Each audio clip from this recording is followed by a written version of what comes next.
Hey, Nicole Serviss here with the Serviss Group at REMAX, and I've got a list for you guys that is more geared towards real estate. So before you go actually look at a house in person and go inside, there are 3 things that you should absolutely do before you take the time to go drive out and see it.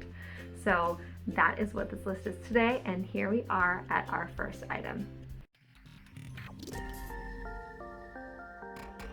Number 1. Absolutely pull up the address on Google Maps. Look at it as a satellite view, kind of get a feel for the neighborhood. Sometimes when you're just looking at just the street address, you don't realize that, behind the property is maybe a construction company or a landscaping company or school that you don't realize is there. So you can find positive things by looking at the satellite view and also maybe some negative things. I also want you to try to look at the street view if it's available. If you're ending up shopping for houses in more of a rural area, it's harder to get street view, Google Street View, but if it's there, absolutely drag that little guy down and look at the house from street view. Drag around, look around the neighborhood. It's a really good, easy, convenient way to get a feel for the neighborhood before you spend the time and get in your car, spend money on gas to go look at this house in person. Number 2, read the seller's disclosure. Now, if you're not familiar with what a seller's disclosure is, it is the seller's disclosure, right?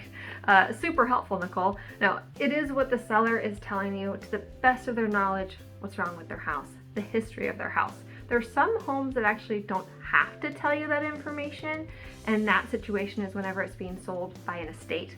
But most other homes, they're being sold just conventionally, not through an estate sale. They're gonna have to tell you the history of the house.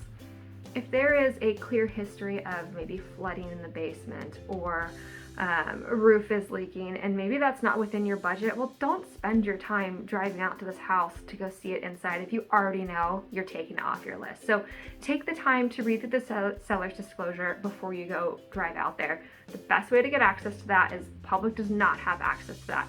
Reach out to your real estate agent. If you don't have one, give me a call and we'll get you a copy of that so you can preview it. Item number 3.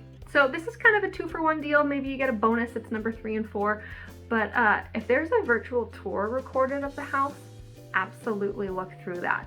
The videos are great too. It gives you a feel for it, but I prefer 3D tours because you can manually click through and see the rooms and turn around. And some of them are cool. You can actually measure room distances. So if it's really important to you to be able to fit a king-size bed in the master bedroom, well, you can measure that out and see how big the space is. Super handy to get a feel for how does the house flow. You get from one room to the next. Where does the kitchen go? It's hard in pictures to see, there's a door in the background. Well, where is that door leading to? Is that a closet? Is that another bedroom? Is that the garage? That virtual tour, the 3D tour, is really helpful in giving you kind of the lay of the land, and most of them also have a floor plan. And your bonus is the next step. It's a little bit more committal than just looking at things online, but go do a drive-by.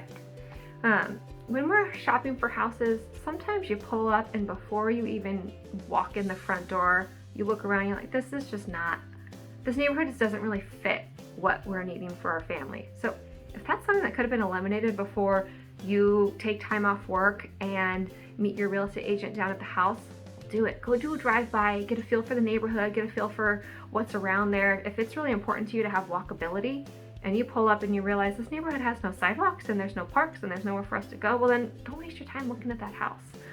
Your time is valuable. You don't want to spend it on properties that would already be a no if you had just done these 3 simple things. So I hope that that's helpful for you guys today when you're doing your house searching journey.